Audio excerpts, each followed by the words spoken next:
Welcome to pungi TV. एक सुंदर से जंगल में सोनी चिड़िया अपने पति बबलू और अपनी बेटी मुनमुन के साथ में रहती थी। बबलू कबूतर बहुत ही पुराने ख्यालात का पंछी था। सोनी चिड़िया ने एक और अंडा दिया था। बबलू कबूतर को इंतजार था कि इस अंडे से बेटा ही हो। कबूतर अपनी वाइफ सोनी चिड़िया से कहता है, सोनी तुम इस बार बेटे को जन्म देना, क्योंकि पहले से ही हमारी एक बेटी है। मैं पहले से ही बहुत परेशान हूँ। अगर इस बार बेटी हुई तो पूछो मत कि मेरा क्या होगा।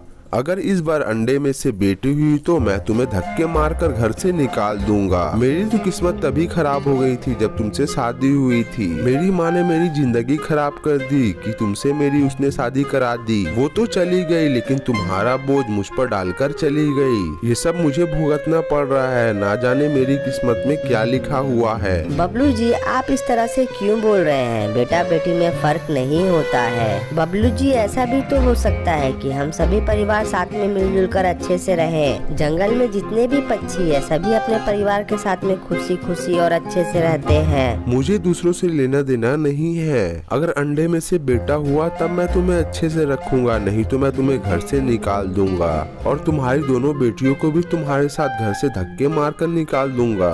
मैं जा रहा हूँ जंगल भोजन लाने के लिए। बबलू चला जाता है जंगल भोजन लाने के लिए। फिर सोनी चिड़िया अपने आप से बातें करती है, हे भगवान मैं ऐसा क्या करूं जो मेरे पति हम लोगों के साथ मिलजुल कर और अच्छे से रहे। हे ईश्वर मुझे बेटा दे दो ताकि हम लोग खुशी खुशी अपने परिवार के साथ रह सके। सोनी चिड़िया अपने आप में बातें कर रही होती है। तभी उसकी सहेली कबूतरी उसके पास आती है। कैसी हो सोनी, सब ठीक है ना? नहीं कबूतरी कुछ ठीक नहीं है। मेरे पति मुझ पर बहुत ज्यादा गुस्सा कर रहे हैं। न जाने मेरी किस्मत में बुरा ही लिखा हुआ है। क्या हुआ सोनी, तुम ऐसी बातें क्यों कर रही हो? क्या बताऊं कबूतरी बहन, मेरी तो एक बेटी है और इस बार मेरे पति ने एक बेटा मांगा है। अगर मेरी बेटी हुई तो मेरे पति मुझे घर से निकाल देंगे। बहन अगर मेरी बेटी हो गई तो मैं अपनी बेटियों को लेकर कहाँ जाऊंगी? अब तुम ही बताओ बहन, मैं करूँ तो क्या करूँ? मुझे कुछ समझ में नहीं आ रहा है। लेकिन सोनी बहन तेरे पति तो पढ़े लिखे हैं, उनको तो समझना चाहिए कि बेटा बेटी में भेदभाव नहीं करना चाहिए। सब ईश्वर की देन होती है। तुम्हारे पति को तो अच्छे से पता है ये बात कि तुम्हारी इसमें कोई भी गलती नहीं है। तुम कुछ भी नहीं कर सकती हो। न जाने तुम्हारे पति को क्या हो गया है, तुम उसे अच्छे से समझाओ। वो दोनों सहेलियां आपस में बात ही कर रही होती है। तभी वो अंडा फूट जाता है और उस अंडे में से एक बेटा निकलता है। बेटे को देखकर सोनी चिड़िया और कबूतरी बहुत ही ज्यादा खुश हो जाती है। फिर कबूतरी सोनी चिड़िया से कहती है, लो सोनी भगवान ने तुम्हारी सुन ली, तुम्हें बेटा दे दिया। अब तुम्हारा परिवार खुशी से और अच्छे से रहेगा।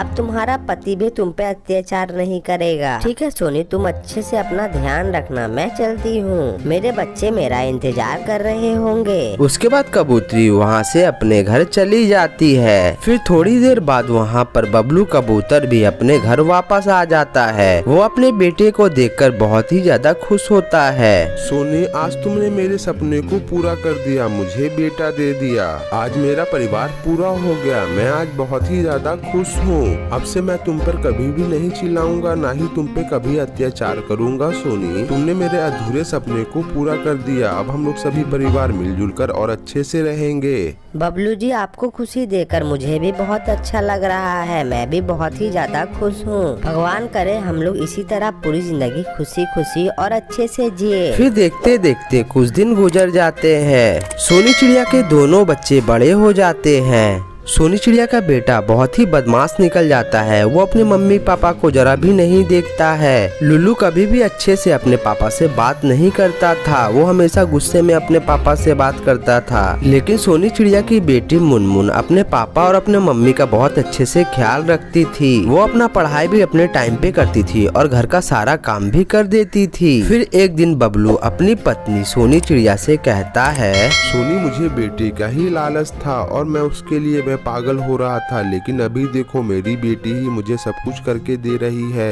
मेरा बेटा तो मुझसे ठीक से कभी बातें भी नहीं करता है और मुझ पर चिल्लाता रहता है, लेकिन मेरी बेटी मेरा ध्यान रखती है और मुझे दवा भी टाइम पर देती है। मुझे माफ कर दो सोनी, मैंने तुम पर बहुत ही ज्यादा अत्याचार किया था, मुझे मेरी गलती का एहसास हो गया है।